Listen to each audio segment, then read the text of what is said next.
Shalom, salam damai sejahtera Bapak Ibu, Saudara dan Saudariku seiman. Semoga saya menjumpai Anda semuanya dalam keadaan yang sehat walafiat, tetap semangat, tetap tersenyum, dan tetap berpengharapan pada Tuhan kita Yesus Kristus. Jumpa kembali dengan saya, Pater Adityala SVD, dalam permenungan harian Sabda Tuhan, Embun Sabda, di hari Selasa 20 April 2021. Saya ajak Anda hari ini merenungkan sabda Tuhan Yesus yang mengatakan bahwa Dialah roti hidup.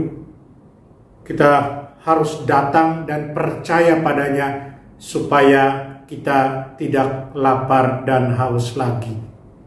Tentunya yang Yesus maksudkan di sini adalah soal makanan dan minuman rohani yang mengenyangkan jiwa kita, kerohanian kita, mengenyangkan iman kita akan Tuhan kita tentunya.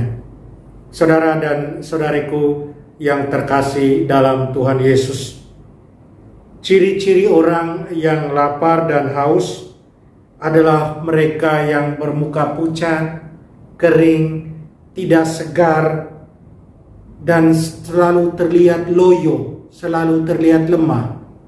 Orang-orang yang demikian, mereka tidak bisa beraktivitas secara optimal. Pasti ada saja yang akan salah mereka kerjakan. Pasti ada saja yang membuat mereka kemudian mengeluh, merasa gagal, merasa kurang.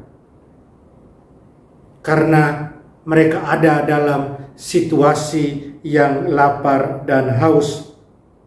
Dan bahkan dengan situasi kelaparan dan kehausan, kerap kali hidup mereka dikendalikan oleh tubuh mereka, oleh perasaan lapar dan haus itu. Tidak sedikit dalam kehidupan kita lihat bahwa orang melakukan kejahatan, orang melakukan sesuatu yang tidak baik karena situasi yang demikian, situasi yang lapar dan haus. Orang tidak lagi bisa berpikir secara jernih. Dan kadang yang terjadi, orang akan melahap apa saja yang bisa disantap tanpa peduli dengan kesehatan atau bahaya lain yang bisa berakibat karena itu. Sekali lagi semuanya itu dikendalikan oleh tubuh mereka, oleh perasaan lapar dan haus. Karena mereka sudah loyo, sudah lemah, tidak bisa berpikir jernih. Saudara dan saudariku, keadaan yang serupa juga bisa dialami oleh jiwa kita, juga bisa dialami oleh kerohanian kita, di mana kita hidup loyo, semangat tidak ada, kita selalu dikuasai oleh keserakahan, kita dikuasai oleh pikiran-pikiran jahat, oleh kejahatan. Kita masa bodoh dengan diri sendiri, kita tidak hidup dengan orang lain secara baik. Hidup menjadi kering, serasa tidak ada artinya karena tidak adanya kontak dengan Tuhan yang lebih serius, yang personal. Saya juga pernah mengalami beberapa kali ketika saya merasa kering, saya merasa ada yang kurang dalam diri saya. Kok saya marah-marah? Kok saya suka mengeluh? Saya kemudian menyadari saya kurang berkomunikasi dengan dia. Saya mulai melupakan dia. Saudara dan saudariku seiman, Tuhan Yesus dalam Injil hari ini menguatkan kita, meneguhkan kita kembali, dan membenarkan apa yang kita alami. Jika Yesus, Dia sungguh menjadi sumber utama penggerak, sumber utama nutrisi hidup kita, terutama hidup kerohanian kita, makanan minuman rohani kita, makanan jiwa kita, yang artinya bahwa kita sungguh menyatu dengan Dia karena iman kita itu, kita sungguh menjadi intim dengan Tuhan Yesus. Maka saudara dan saudariku, kualitas hidup kita akan berbeda. Kualitas hidup kita penuh dengan iman. kita akan berbeda dengan mereka yang sekedar beriman. Mereka yang sekedar percaya pada Tuhan Yesus. Atau mungkin bisa kita katakan KTP Katolik, hanya dalam KTP. Kalau hidup kualitas iman kita sungguh digerakkan oleh Yesus, sungguh dijiwai, sungguh dinutrisi oleh Tuhan Yesus sendiri dan sabdanya, maka kita akan berbeda.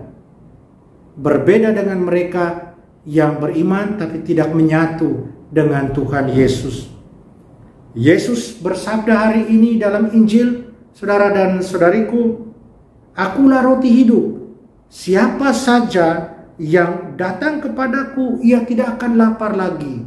Siapa yang percaya kepadaku, tidak akan haus lagi." Yesus adalah anugerah terindah, teragung dari Allah buat kita umat yang dicintainya. Allah tahu apa yang dibutuhkan oleh kita manusia. Karena itu ia datang sebagai manusia lewat putranya. Untuk membuka semua misteri tentang dirinya. Agar kita sungguh beriman pada dia. Saudara dan saudariku seiman, Allah mau kita menyatu dengan dirinya. Kita menyatu dengan dirinya lewat putranya Tuhan kita Yesus Kristus. Lewat memahami, mengerti sabdanya. Dan tidak menganggap sepele. Agar apa? Agar kita tidak loyo. Agar kita hidup penuh semangat, penuh sukacita dalam iman kita. Karena kita selalu disegarkan oleh Tuhan. Yakinlah itu saudara dan saudariku. Mari kita mohon kekuatan dari Tuhan. Kita berdoa. Allah Bapa dalam surga, terima kasih dan syukur atas segala kasih dan cinta-Mu kepada kami. Engkaulah jaminan hidup yang kekal, dan itu nampak nyata di dalam Putra-Mu Tuhan kami Yesus Kristus. Dampingilah kami selalu, dan biarlah kami hidup dalam kesatuan dengan Dia. Biarlah kami bersatu dengan Dia. Kami bersyukur atas anugerah-Mu ini, anugerah agung-Mu ini. Tolonglah kami, bantulah kami selalu. Amin. Mari kita mohon berkat Tuhan. Tuhan sertamu, kita sekalian, semua orang yang kita kasih sayangi, segala usaha, rencana, dan kerja kita dilindungi, dibimbing, dan diberkati Allah yang Maha Kuasa, Bapa dan Putra dan Roh Kudus. Amin.